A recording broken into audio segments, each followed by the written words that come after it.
Baik, topik firman Tuhan pada hari ini yaitu Tuhan mengutus anak-anaknya.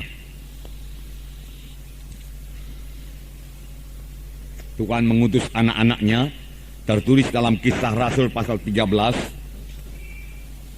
ayat 1 sampai 12. Pada waktu itu dalam jemaat di Antioquia ada beberapa nabi dan pengajar, yaitu Barnabas dan Simeon yang disebut Niger, dan Lukius orang Kirene, dan Menahem yang diasuh bersama dengan raja wilayah Herodes dan Saulus. Pada suatu hari ketika mereka beribadah kepada Tuhan dan berpuasa, berkatalah Roh Kudus, "Khususkanlah Barnabas dan Saulus bagiku untuk tugas yang telah kutentukan bagi mereka."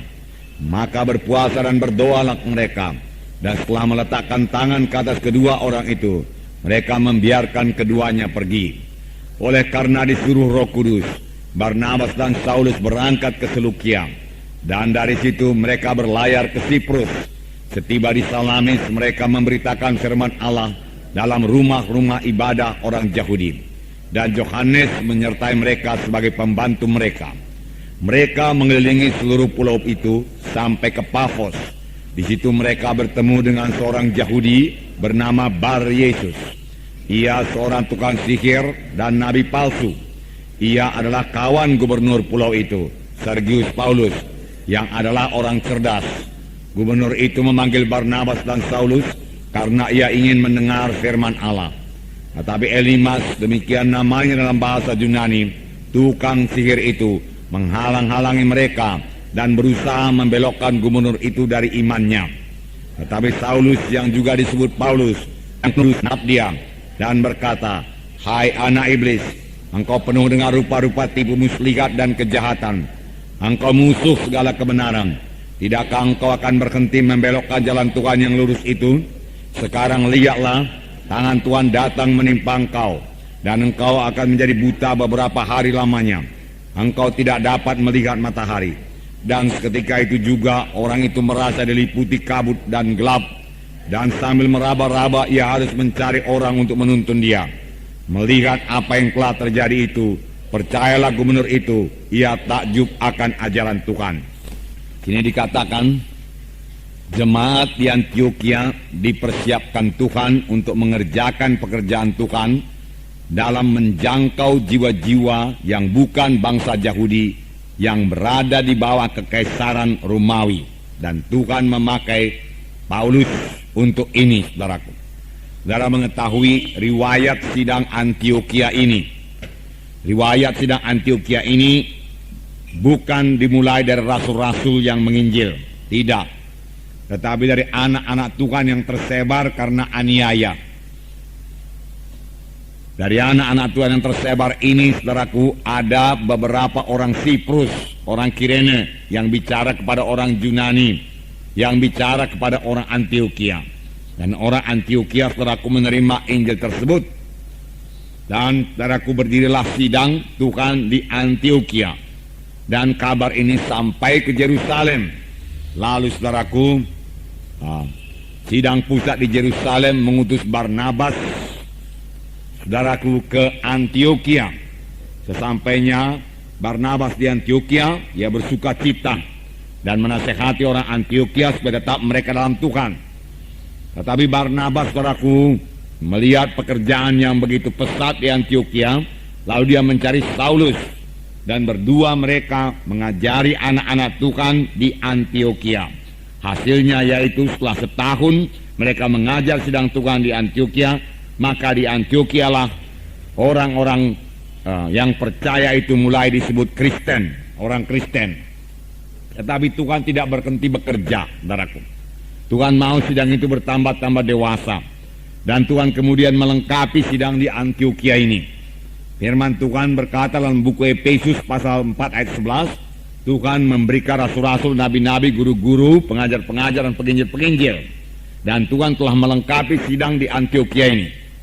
Sini dikatakan, saudaraku, mereka telah memiliki, saudaraku, nabi dan pengajar, yaitu Barnabas dan Simeon yang disebut Niger, Lukius orang Kirene, dan Menahem yang diasuh bersama dengan raja wilayah Herodes dan Saulus.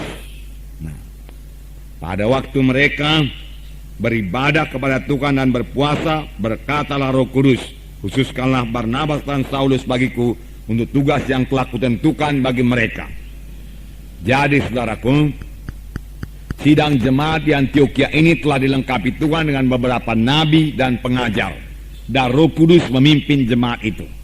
Alangkah indahnya satu sidang yang dipimpin oleh Roh Kudus. Saya yakin sungguh-sungguh sidang kita ini dipimpin oleh Roh Kudus. Maka Roh Kudus dicurahkan dengan limpahnya dalam sidang Tuhan ini, saudaraku. Itu sebabnya, saudaraku, banyak jiwa-jiwa diselamatkan tiap-tiap minggu, saudaraku. Kalau kita memiliki iman yang lebih besar lagi, tiap-tiap minggu kita bisa mengalami mujizat Tuhan. Karena Tuhan kita Tuhan yang ajaib. Dia suka bekerja, saudaraku, dengan pekerjaan yang ajaib adanya, saudaraku. Bukan pekerjaan yang biasa-biasa. Dia Tuhan yang maha besar, saudaraku. Dia Tuhan yang hidup. Tuhan hanya minta iman kita saja, saudaraku. Dan Tuhan akan mengerjakan. Nah, Roh Tuhan ada di sini. Bahkan firman Tuhan berkata, di mana ada Roh Tuhan, di situ ada kebebasan. Itu sebabnya dalam tiap-tiap kebaktian kita selalu ada jiwa-jiwa bebas. Dalam baptisan banyak jiwa-jiwa dibebaskan daripada kuasa kegelapan. Dalam kebaktian minggu, bahkan kebaktian yang seperti sekarang ini, saudaraku, Roh Tuhan tetap membebaskan jiwa-jiwa yang butuh kebebasan dan mengerti menerima kebebasan itu dalam sidang Tuhan ini, saudaraku. Nah, dalam lembaran saya bacakan ayat 2, pada suatu hari ketika mereka beribadah kepada Tuhan dan berpuasa, berkatalah Roh Kudus, khususkanlah Barnabas dan Saulus bagiku untuk tugas yang telah kutentukan bagi mereka. Di sini firman Tuhan dengan jelas berkata, berkatalah Roh Kudus. Saudaraku, jadi Roh Kudus itu bisa berkata-kata, saudaraku. Berkatalah Roh Kudus. Saudaraku, mulai daripada perjanjian lama Tuhan sudah bicara. Perjanjian baru, saudaraku, Tuhan lebih banyak bicara. Pada akhir zaman ini, saudaraku, Tuhan lebih banyak lagi bicara, saudaraku. Pada akhir zaman ini, pada zaman sekarang ini, Tuhan bicara kepada kita masing-masing. Di sini dikatakan, berkatalah Roh Kudus, khususkanlah Barnabas dan Saulus bagiku untuk tugas yang telah kutentukan bagi mereka. Jadi Roh Kudus bisa berkata-kata karena Roh Kudus hidup, saudaraku. Bukan hanya Roh Kudus bisa berkata-kata, Roh Kudus suka berkata-kata kepada kita, saudaraku. Apakah kita suka juga berkata-kata dengan Roh Kudus? Tentunya kita suka berkata-kata dengan Roh Kudus. Boleh jadi saudara bertanya bagaimana caranya. Sedikit akan kita lihat pada hari ini. Dan kita akan terus bertumbuh, saudaraku, dan mendengarkan suara Roh Kudus ini, saudaraku. Nah, saudaraku, kapankah Roh Kudus berkata-kata, saudaraku? Di sini dikatakan pada suatu hari ketika mereka beribadah kepada Tuhan dan berpuasa, berkatalah Roh Kudus. Ketika mereka beribadah kepada Tuhan, tidak dikatakan ketika mereka berdoa kepada Tuhan. Memang Roh Kudus bisa bicara juga pada waktu kita berdoa, kalau kita memberikan dia kesempatan untuk bicara, saudaraku. Nah, tapi banyak anak-anak Tuhan berdoa, saudaraku, dengan cepat tanpa, saudaraku, memberikan kesempatan kepada Roh Kudus untuk bicara kepadanya, saudaraku. Kita perlu mendengar suara Roh Kudus, karena firman Tuhan berkata Roh Kudus memimpinkan kita kepada segala kebenaran. Firman Tuhan berkata demikian, tatkala mereka beribadah kepada Tuhan dan berpuasa. Berpuasa artinya menyangkal diri. Supaya mereka bisa memusatkan pikirannya, saudaraku, hatinya kepada Tuhan. Nah, mari kita membaca lembaran. Sidang Antioquia adalah sidang yang beribadah kepada Tuhan. Apakah yang dimaksud dengan ibadah ini? Dalam beribadah kepada Tuhan, kita mengadakan pelayanan terhadap Tuhan. Jadi kita yang melayani Tuhan. Kita layani Tuhan dengan pujian. Kita layani Tuhan dengan penyembahan. Ini beribadah kepada Tuhan. Ini bisa kita laksanakan, saudaraku, dalam kebaktian kita. Sebentar tadi, saudara, kita sudah menyembah Tuhan. Kita sudah menyanyi buat Tuhan, memuji Tuhan, saudaraku. Itu beribadah kepada Tuhan, saudaraku. Kita tidak minta apa-apa. Kita menikmati hadirat Tuhan. Kita berkata-kata dengan Tuhan. Kita katakan betapa besarnya Tuhan. Betapa mulianya Engkau Tuhan, betapa tingginya Engkau Tuhan, betapa besarnya kasih-Mu kepada kami Tuhan. Haleluya bagimu Tuhan. Kusembah Engkau Tuhan, kusembah Engkau Tuhan. Sebagaimana firman Tuhan pada hari Minggu, kepada kita juga sudah diajarkan bahwa dalam doa itu kita bukan hanya minta-minta saja kepada Tuhan. Kita perlu, saudaraku, bersyukur kepada Tuhan, memuji Tuhan, menyembah Tuhan, mengatakan kita mengasihi Dia, mencintai Dia, saudaraku. Nah, sidang di Antiokhia ini juga beribadah kepada Tuhan, saudaraku. Mereka tidak minta apa-apa, saudaraku. Nah, di sini mari saya baca. Dalam beribadah kepada Tuhan, kita mengadakan pelayanan kepada Tuhan. Kita melayani Tuhan, saudaraku. Saudara, dalam Injil dikatakan mengenai seorang wanita, saudaraku, yang datang membawa minyak narwastu yang mahal, lalu menuangkannya kepada Yesus, saudaraku. Lalu, saudaraku, dia membasahi, saudaraku, kaki dengan air matanya dan, saudaraku, melap kaki Yesus tersebut, saudaraku. Saudaraku yang kekasih dalam nama Yesus ini melayani Tuhan. Dia melayani Tuhan, saudaraku. Dia memberikan pelayanan kepada Tuhan. Nah, saudaraku, sebagai orang percaya kita juga harus melayani Tuhan, saudaraku. Kerap kali kita hanya minta Tuhan melayani kita. Berikan saya ini Tuhan, berikan saya itu Tuhan, tolong saya di sini Tuhan, tolong saya di sana Tuhan. Oh begini begitu persoalannya Tuhan. Oh Tuhan, nyatakan kuasa-Mu supaya saya bebas, supaya saya menang, supaya saya berhasil. Semua permohonan demi permohonan. Tidak salah, saudaraku, tidak salah. Tetapi kita juga harus bertumbuh, bertambah-tambah dewasa dalam doa dan pelayanan kita kepada Tuhan. Saudaraku, tidak minta-minta saja, saudaraku. Nah, dalam beribadah kepada Tuhan kita mengadakan pelayanan terhadap Tuhan. Pada waktu itu kita tidak meminta apa-apa kepada Tuhan, tetapi kita bersekutu dengan Tuhan, menikmati hadiratnya, bersyukur dan memuji, menyembah Tuhan. Raja Daud berkata, satu hal telah ku minta kepada Tuhan, yaitu supaya aku diam dalam rumah Tuhan, diam dalam bait Tuhan, dan menikmati hadirat Tuhan, menikmati kehadiran Tuhan. Dia mau tinggal di rumah Tuhan selama-lamanya. Nah, memang saudaraku yang menggemarkan yaitu Tuhan itu sendiri, saudaraku.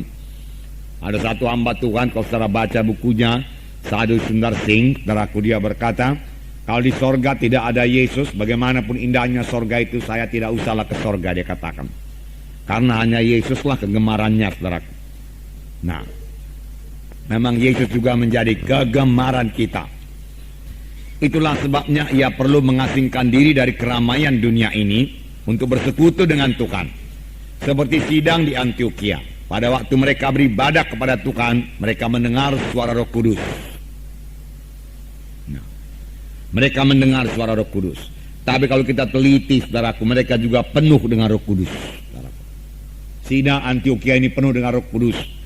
Bahkan Paulus, saudaraku, pada waktu dia melayani, saudaraku, dalam ayat 9 dikatakan, tetapi Saulus, yang juga disebut Paulus, yang penuh dengan Roh Kudus, menatap dia dan berkata. Nah, saudaraku, sidang Antiokhia penuh dengan Roh Kudus. Dengan penuh dengan Roh Kudus, saudaraku, iman kita akan diteguhkan, saudaraku. Kita akan bertambah-tambah percaya akan mujizat Tuhan. Saudaraku, biarlah saya beritahu kepada saudara, Allah kita itu Allah yang ajaib, saudaraku. Allah yang maha kuasa, Allah yang berbuat perkara yang besar, saudaraku, yang tidak masuk di akal manusia ini. Itu sebabnya, saudaraku, kita bersuka cita tiap kali kita mengadakan KKR, kebangunan rohani. Mengapa? Karena tiap kali kita kebangunan rohani, saudaraku, KKR, saudaraku, kita percaya bahwasanya Tuhan akan mengerjakan mujizatnya. Karena dia Allah yang besar, saudaraku. Sebenarnya tiap kali Tuhan bergerak, saudaraku, ajaib Tuhan terjadi, saudaraku. Tiap kali Tuhan bicara, saudaraku, ajaib Tuhan terjadi, saudaraku. Maka dalam perjanjian baru kita lihat, saudaraku, tiap kali Tuhan memberikan perintah, saudaraku, maksudnya supaya mujizat Tuhan bisa terjadi. Tuhan memberi perintah, saudaraku, kepada pelayan-pelayan, saudaraku, pada waktu perjamuan kawin di Kana itu, isilah tempayan itu dengan air. Dan dengan sungguh-sungguh pula mereka mengisinya, bukan dengan separuh hati. Mereka tidak memakai pikiran mereka. Mereka tidak berkata, mengapa pula tempayan ini diisi dengan air. Yang kami butuhkan ialah air anggur, bukan air biasa. Tetapi mereka patuh. Mereka melakukan apa yang diperintahkan oleh Tuhan itu dengan sepenuh hati, dengan sungguh-sungguh, bukan asal jadi saja. Mereka tidak berkata, anggur yang perlu, tapi sudahlah, katanya isi air isi Allah sedikit sudah, isi separuh kan sudah. Tidak. Firman Tuhan berkata mereka mengisinya sampai penuh. Dan Tuhan Yesus berkata, cedoklah air itu, berikan kepada pemimpin pesta. Lalu mereka mencedok air itu dan memberikannya kepada pemimpin pesta. Dan pemimpin pesta berkata, inilah anggur yang terbaik, lebih baik daripada anggur yang mula-mula. Firman Tuhan berkata demikian. Mujizat Tuhan terjadi. Ini pelajaran kepada kita untuk bersungguh-sungguh dalam segala sesuatu yang diminta Tuhan dari kita. Kita perlu bersungguh-sungguh dalam pelayanan kita. Saudara pemimpin SKS perlu bersungguh-sungguh, saudaraku, di dalam melayani SKS saudara. Bersungguh-sungguh, bersungguh-sungguh. Tuhan suka. Tuhan melihat kesungguhan hati dan iman daripada orang yang buta itu.